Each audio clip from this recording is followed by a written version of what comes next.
করে থাকবো, কারণ গোটা দক্ষিণবঙ্গই ভাসছে ডিভিসির ছাড়া জলে, বন্যা পরিস্থিতি একেবারে। আর মুখ্যমন্ত্রী বিভিন্ন জায়গায় ঘুরছেন, পর্যবেক্ষণ করছেন, পরিদর্শন করছেন, আর বারবার কেন্দ্রের বিরুদ্ধে তোপ। কারণ ঝাড়খণ্ডে 3 দিন বৃষ্টি বন্ধ, কিন্তু তা সত্ত্বেও কিউসেক, লক্ষ লক্ষ কিউসেক জল ছাড়ছে ডিভিসি। এই নিয়েই আজকে তীব্র ক্ষোভ প্রকাশ করলেন মমতা বন্দ্যোপাধ্যায়।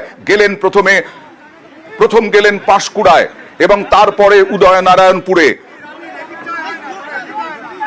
ফের ম্যানমেড বন্যা তোপ। মমতা বন্দ্যোপাধ্যায়ের রোষে ডিভিসি, অ্যাকচুয়ালি ডিভিসি হচ্ছে কেন্দ্রের সংস্থা, সেই কেন্দ্রের বিরুদ্ধেই ব্যাপক ক্ষোভ উগড়ে দিলেন মমতা বন্দ্যোপাধ্যায়। বললেন বাঁকুড়া, পুরুলিয়া যখন জল চায় তখন এক ফোঁটা জল দেয় না, আর এখন জলে ভাসিয়ে দিচ্ছে, ইচ্ছাকৃতভাবে করা হচ্ছে, এমনটাও বললেন। এর সঙ্গে সঙ্গে তিনি বড়সড় আন্দোলনের হুঁশিয়ারিও দিলেন। গায়ের জোরে করছে না, আমি তো 10 বছর ধরে ফাইট করছি, আজকে আমি 13 বছর ধরে দেখছি। কিন্তু আগে ছাড়তো 75,000, 1 লাখ কিউসেক, এবার ছেড়েছে, ওরা ছেড়েছে 4 লাখ, তেলুঘাট পঞ্চায়েত ছেড়েছে আরো 1.5 লাখ, 5.5 লক্ষ। This is very unfortunate. এটা নিয়ে বড় আন্দোলনে যেতে হবে, এটা নিয়ে আমরা বড় আন্দোলনে যাব। বড় আন্দোলনের হুঁশিয়ারি দিলেন। কথা বলবো প্রতিনিধি আবিরের সঙ্গে। আবির, তুমি মুখ্যমন্ত্রীর সফর সঙ্গী হিসেবে যেখানে যেখানে গেলে, মুখ্যমন্ত্রী যেখানে যেখানে গেলেন সেখানে কি পরিস্থিতি ধরা পড়লো? প্রথমত হচ্ছে যে নতুন করে একাধিক জায়গা প্লাবিত হয়েছে এবং বিভিন্ন জায়গা থেকে পৌঁছেও যেটা তিনি দেখলেন সেটা হচ্ছে যে জলের স্রোত যেভাবে বইতে শুরু করেছে, তাতে ফসল আবাস তার ভীষণ রকম ক্ষতি হয়েছে। যদিও তিনি এই ক্ষেত্রে দাঁড়িয়ে ডিভিসি বা কেন্দ্রের বিরুদ্ধে চক্রান্তের অভিযোগ তিনি তুলেছেন এবং তিনি উল্লেখ করে যেটা করছেন। হ্যাঁ আবির, অ্যাকচুয়ালি নেটওয়ার্কের সমস্যা হতে পারে, কারণ বিভিন্ন প্রত্যন্ত জায়গায় যাচ্ছেন মুখ্যমন্ত্রী এবং তার সঙ্গে আমাদের প্রতিনিধি আবিরের সঙ্গে আরো একবার কথা বলার চেষ্টা করব। কারণ যে যে জায়গায় গেছেন মুখ্যমন্ত্রী নিজে বলেছেন জল বাড়ছে, অর্থাৎ সেই নদীগুলো ফুঁসছে শুধু নয়, সেখানে আরো জল বাড়ছে। আর দুর্গতদের পাশে মুখ্যমন্ত্রী পাঁশকুড়ার প্লাবন কবলিত এলাকায় মমতা বন্দ্যোপাধ্যায় জলের তোড়ে ভেঙেছে একাধিক কাঁচা বাড়ি, ক্ষতিগ্রস্তদের নামে তালিকা তৈরির নির্দেশ, ক্ষতিগ্রস্ত কৃষকদের শস্য বীমা থেকে ক্ষতিপূরণ, ত্রাণ বিলি নিয়ে প্রশাসনকে কড়া নির্দেশ, ত্রাণ বিলিতে কোন রকম সমস্যা বরদাস্ত নয়, জানিয়ে দিলেন মুখ্যমন্ত্রী মমতা বন্দ্যোপাধ্যায়।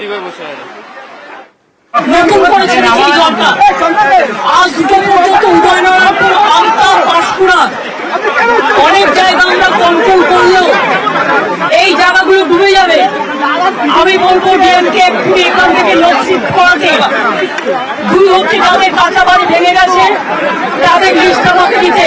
3 হচ্ছে যাদের জমি নষ্ট হয়ে গেছে, শস্য নষ্ট হয়ে গেছে, তারা চিন্তা করেন না, তারা শস্য বীমার টাকা পাবেন।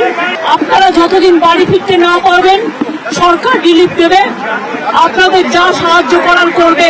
আর আমি অ্যাডমিনিস্ট্রেশনকে বলবো যা যা রিলিফ দেওয়ার কোনো যেন রিলিফের অভাব না হয়। প্রত্যেকটা পরিবারকে দেখে নেবেন, কোন রকম জাতির লোকে না বলতে পারে যে আমি রিলিফ পাইনি। আমি কিন্তু ডাইরেক্ট ডিএমদের দায়িত্ব দেব এবং এসপি কে এটা দেখার জন্য। এরপরে চলে গেলেন উদয়নারায়ণপুরে চলে গেলেন উদয়নারায়ণপুরের জয়পুরে গেলেন, সেখানেও একেবারে বন্যা পরিস্থিতি। কথা বলবো প্রতিনিধি আবিরের সঙ্গে। আবির, কি শোনা যাচ্ছে? না, আবিরের আবার ফোন যোগাযোগ বিচ্ছিন্ন হয়েছে, ফোনে কেটে গেছে ফোন। এখনো আবার এখানেও কেন্দ্রকে তোপ, ডিভিসি কেন জল ছাড়ছে? আগে ছাড়তো 75,000, 1 লক্ষ, এবার 5.5 লক্ষ কিউসেক জল ছেড়েছে। 3 দিন ধরে বৃষ্টি হচ্ছে না। আমাদের প্রতিনিধি আবির ঘোষালি প্রশ্ন করেছিলেন যে ঝাড়খণ্ডে 3 দিন ধরে বৃষ্টি হচ্ছে না, তারপরেও জল ছাড়া হচ্ছে ডিভিসির পক্ষ থেকে। আরো একবার আবিরের সঙ্গে কথা বলার চেষ্টা করবো। যে পরিস্থিতির কথা বলছিলে সেই পরিস্থিতি জানবো উদয়নারায়ণপুরেরও সংক্ষেপে। উদয়নারায়ণপুর আমতা বহু গ্রাম ইতিমধ্যে জলমগ্ন হয়ে গেছে। রাস্তার ওপরেও দেখতে পাওয়া যাচ্ছে যে জল বইছে এবং তা জলের স্রোতও প্রচন্ড রকমের হয়েছে।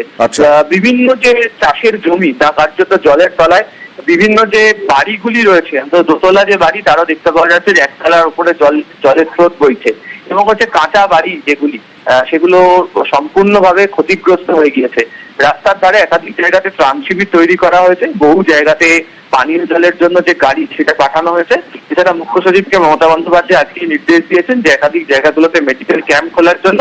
এছাড়া রাজ্যের একাধিক মন্ত্রী এবং সাংসদদেরকে বিভিন্ন জেলাতে আজকে থেকে দায়িত্ব দেওয়া হচ্ছে, তারা গিয়ে আগামী কদিন সেখানকার বন্যা পরিস্থিতি তারা পর্যবেক্ষণ করবেন এবং সেই সমস্ত জায়গার রিপোর্ট তারা তৈরি করবেন। আবির, সঙ্গে থাকো। ডিভিসি কে আবার তোপ এই উদয়নারায়ণপুরে দাঁড়িয়েও, অর্থাৎ কেন্দ্রকে তোপ, কি বললেন দেখুন। আমি তো ডিবিসির সাথে সব সম্পর্ক পশ্চিমবাংলার কাট আপ করবই। আমি ফিরে গিয়ে আমার একটাই কাজ, পুরো জল ছাড়া। বৃষ্টির জন্য এই বন্যা হয়নি, this is not for rain. বৃষ্টি তো থেমে গিয়েছে ঝাড়খণ্ডে, তাও এখনো ডিভিসি জল ছেড়ে যাচ্ছে, আজকে সকালেও ছাড়া হয়েছে। আর যখন শুকিয়ে যায় বাঁকুড়া পুরুলিয়া, এক ফোঁটা জল চাই দেয় না। আর এখন ইচ্ছা করে আমাদের ডোবাচ্ছে কেন? এর কৈফিয়ত দিতে হবে না? বাংলাকে বদনাম করা হচ্ছে। বিজেপির একটা ইন্টারনেট সিস্টেম খুব স্ট্রং আছে, লেফটিস্ট তো আছেই সাথে, তারা বাংলাকে ডিফেম করছে। কথা বলবো আরো একবার আবিরের সঙ্গে। আবির, এই যে বড় সড়ো আন্দোলনের কথা বললেন, এই বড় সড়ো আন্দোলন বলতে কি বোঝালেন মুখ্যমন্ত্রী?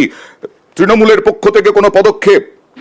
অবশ্যই তৃণমূলের তরফ থেকে পদক্ষেপ গ্রহণ করা হবে, তেমনই ইঙ্গিত একটা তিনি দিয়ে রেখেছেন। এবং যে সমস্ত জায়গাগুলো ক্ষতিগ্রস্ত হয়েছে সেই সমস্ত জায়গাগুলো থেকেই আন্দোলনের যে সূচনা হবে সেটা কার্যত স্পষ্ট।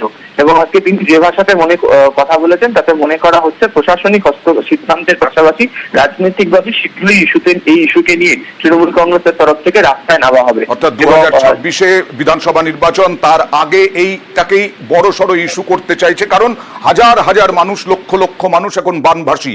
আর জুনিয়র ডাক্তাররা তারা এখনো পর্যন্ত অনড় কর্মবিরতিতে, তাদেরও এইখান থেকে বার্তা দিলেন আবির। তিনি ফের মনে করিয়ে দিলেন যে যতটা দাবি মানা সম্ভব ততটাই মানা হয়েছে। এরপরও বারবার কাজে যোগ দিতে বলা হলো, তারা কাজে যোগ দিচ্ছেন না। তবে তার জন্য যে পরিষেবা দেওয়াটা যে ব্যাহত হচ্ছে সেই প্রসঙ্গের কথা তিনি কার্যত আজকে আরো একবার মনে করিয়ে দিয়েছেন উদয়নারায়ণপুর আমতাতে দাঁড়িয়ে। ধন্যবাদ। কি বললেন জুনিয়র ডাক্তারদের নিয়ে? কারণ তিনি বলছেন মেডিকেল ক্যাম্প নিয়ে শঙ্কা প্রকাশ করলেন, কারণ মেডিকেল ক্যাম্প গড়া হচ্ছে এই বিভিন্ন সাপে কাটা রোগী যারা আক্রান্ত তাদের জন্য, প্লাস অন্যান্য রোগীদের ক্ষেত্রে, কিন্তু ডাক্তারদের কর্মবিরতিতে সেই ক্যাম্প নিয়ে সংশয় প্রকাশ করলেন। কি বললেন দেখুন। চিকিৎসকদেরও বলবো, এই জল কমে গেলে সাপেরাও আশ্রয় নিয়েছে ডাঙায়, সাপে কামড়, ডায়রিয়া, জ্বর, এগুলো তো হবেই। আমি নিজেও ফোন করে চিফ সেক্রেটারিকে বলেছি কয়েকটা জায়গায় ইমিডিয়েট মেডিকেল ক্যাম্প, যাতে মেডিকেল ক্যাম্প যে করবো এখনো পর্যন্ত কাজে তো যোগদান হয়নি। আমি তো আমার সাধ্যমতো করেছি, এর থেকে বেশি আমার কিছু বলার নেই। আমি আশা করি let the good sense prevail, কারণ বন্যায় মানুষ আক্রান্ত, মানুষের প্রাণ বাঁচানো আমাদের এখন সবচেয়ে বড় কাজ। এই সময়টা রাজনীতির সময় নয়।